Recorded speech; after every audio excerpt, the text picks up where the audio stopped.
Hello दोस्तों, इस video में बताएंगे वॉशिंग मशीन में टाइमर कैसे चेंज करते हैं अगर ये प्रॉब्लम आती है। पहले इस मशीन में देखिए कि क्या प्रॉब्लम है।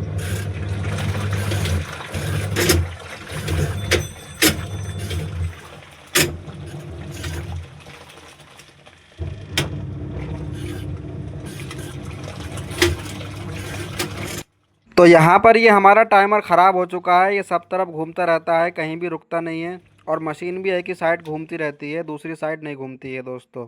तो इस प्रॉब्लम को सॉल्व करने के लिए हमें मशीन का सबसे पहले प्लग निकालना है। उसके बाद में आ जाना है मशीन की बैक साइड की तरफ।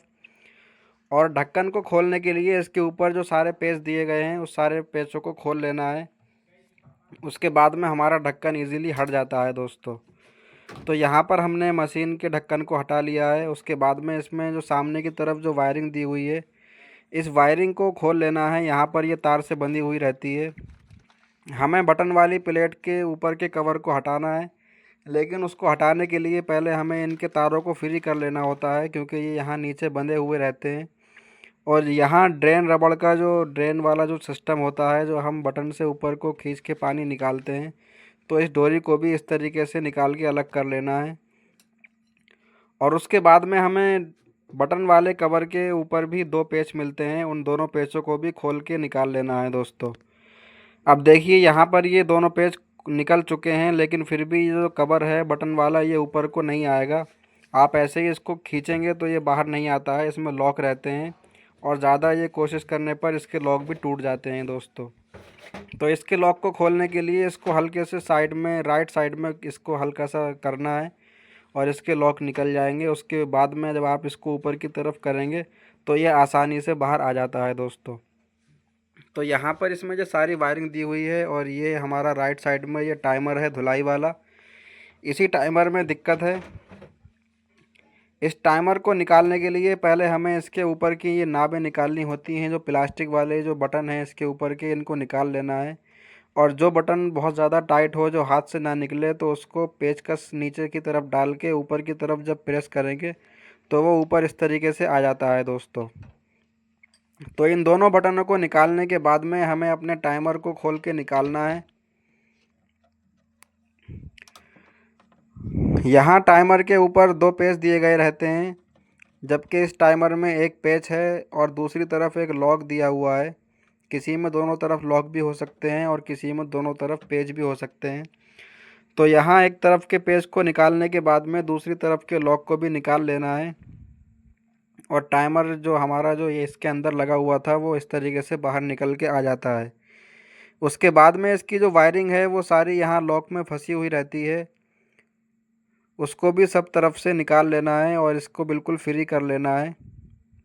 अब उसके बाद में हम यहाँ पर एक नया टाइमर लगाने वाले हैं, और यहाँ पर कुछ सारे वायरों पे मिलाकर टेप लगा हुआ है, तो उनको भी इस तरीके से हटा लेना है। अब इस टाइमर को रखते हैं साइड में। और यहाँ पर हम एक नए टाइमर को लेके आए हुए हैं। इसकी जगह एक नए टाइमर को लगाने वाले हैं, जो कि एलजी का ही है।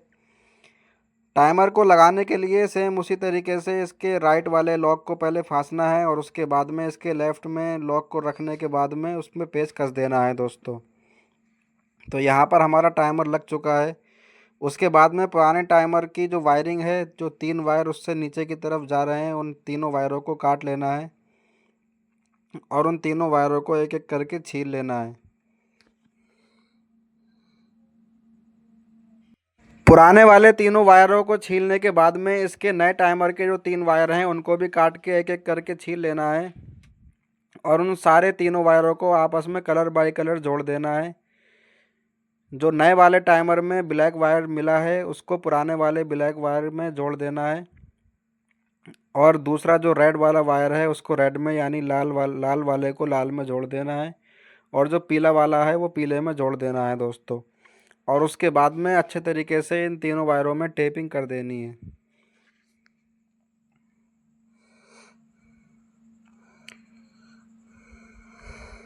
यहाँ हमारे नए टाइमर में कलर बिल्कुल सेम मिले हुए हैं, और वो same to same colour by colour यहाँ पर हमने जोड़ दिए हैं।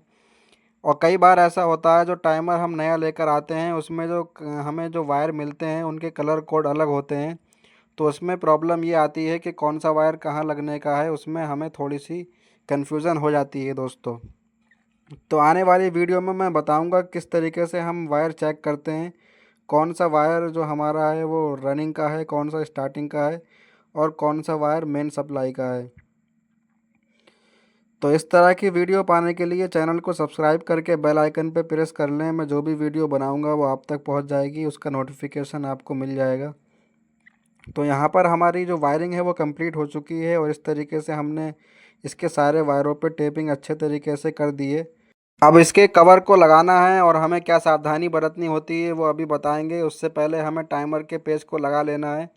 जो एक तरफ इसके अंदर लॉक था वो लॉक तो फिट हो गया है, दूसरी तरफ जो पेच रहता है उस पेच को इस तरीके से लगा लेना है। अब इसके बाद में इसका जो कवर है, जो टाइमर वाला पैनल है, इसको इस तरीके से हमें रखना है और सारी वायरिंग को अच्छे तरीके से अंदर की तरफ कर लेना है।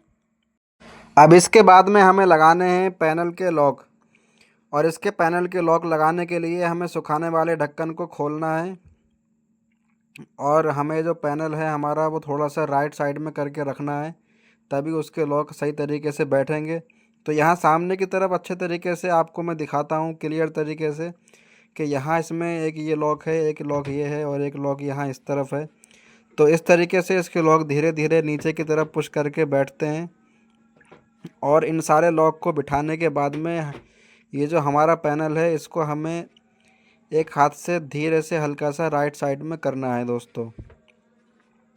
तो इस तरीके से इसको करना है। ये जो लॉक लगते हैं वो इस तरीके से रख के लगते हैं और यहाँ थोड़ी सी जो जगह बाकी रहती है उसको बाद में इसको इस तरीके से यहाँ पर लाना होता है, तब जाके इसके जो लॉक हैं वो फिट हो जाते हैं दोस्तों। यहाँ पर इसके जो दो पेच हैं उन दोनों पेच को लगाना है और उसके बाद में इसकी जो ड्रेन वाली जो बद्दी है उसको भी इस तरीके से फिट कर लेना है। प्लास्टिक उसके अंदर होल में से निकाल के और इस तरीके से उसका लॉक लगा लेना है। और उसके बाद में जो इसकी वायरिंग है वो इस तरीके से एक तरफ रख देनी है और जो हमने जहाँ से जो खोली थी इसको तार से उसी तरीके से बांध देना है। और इसका बैक पैनल लगाने के लिए इसके नीचे की तरफ लॉक होते हैं और ऊपर की तरफ भी कुछ लॉक होते हैं। पहले नीचे रखना है, उसके बाद में ऊपर के जो लॉक हैं उनको दबा के लगा लेना है और उसके बाद में इसके जो सारे पेच हमने स्टार्टिंग में खोले थे वो सारे पेच इसमें टाइट कर लेने हैं। तो फाइनली इस मशीन में हमारा सारा काम कंप्लीट हो चुका है और मशीन यहाँ पर पूरी तैयार हो चुकी है। अब मशीन का प्लग लगाते हैं और एक बार मशीन को चालू करके दिखाते हैं कि मशीन में जो वन साइड रनिंग वाली प्रॉब्लम थी वो सॉल्व हुई है या नहीं हुई है।